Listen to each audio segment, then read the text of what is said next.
Lee, you're taking photographs outside and we're going to talk about protecting your art.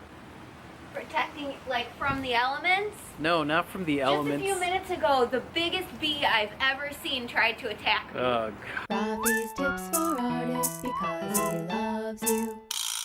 So I just did a video on copywriting and I wanted to do this video real quick on protecting your artwork online because I said that I was going to do that. Oh, that kind of protecting your art. Yes, that kind of protecting your art. There is a list of tips that I created for myself when it comes to posting your artwork online that I try to follow. There are some things on this list that I don't necessarily use, and then there are things that I definitely use all the time. So I'm going to go over the list real quick with you guys over what it is that I do to protect my artwork online, and hopefully this helps you out. There's not going to be any huge revelations or anything, but it's just stuff that I do to protect my artwork online. One of the things you could do to protect your artwork online is add visible watermarks, which a lot of artists do. I think it kind of defeats the purpose adding watermarks because you're adding a big watermark on top of your image, and that's great because nobody's going to steal it, but I think your image loses a little bit of the effect when there's a big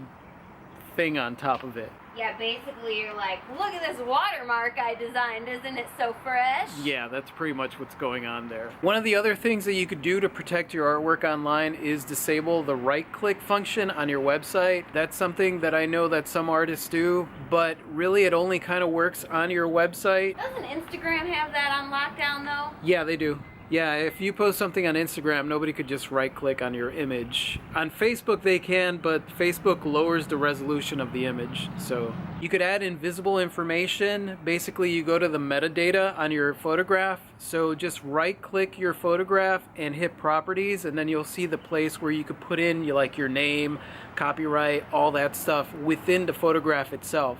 That's something that I recommend you do with any photographs of your art anyway, because it helps Google search for that particular picture if somebody puts in your name or the topic or the name of the painting. One of the other things that you could do that I do on my website is that you could tell users that if they want to use your image to please ask you for permission, and that you will send them a higher quality image that they could use.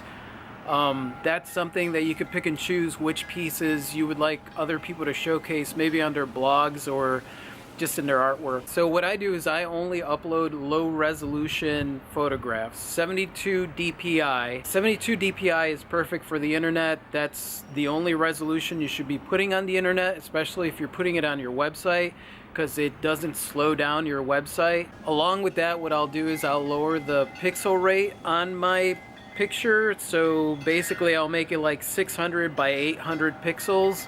So if somebody does try to right click and steal that image, they get a tiny little image that they can't really print out anywhere, but it'll show up fine on your website or wherever it is that you post it. So basically they'd be like printing a little stamp.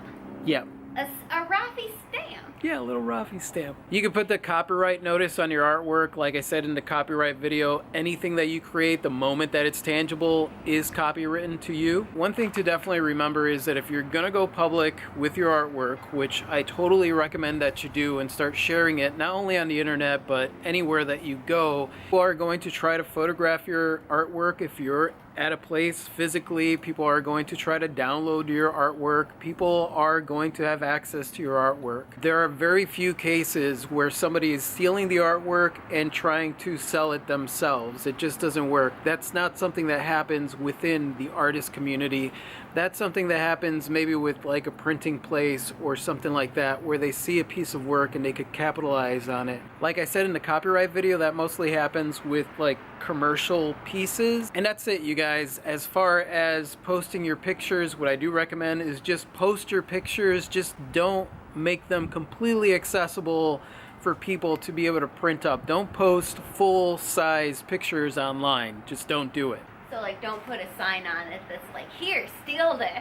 Yeah, don't do that. If you have any tips to add as far as posting your work online, just go ahead and leave them in the comment section below, or if you have any questions for us. And thank you so much for watching, you guys. You are so freaking awesome. I totally adore you. And if you like this and you want to watch more like this, just click right over here to subscribe. And that's it. Say goodbye, Clee. Good day. Adios.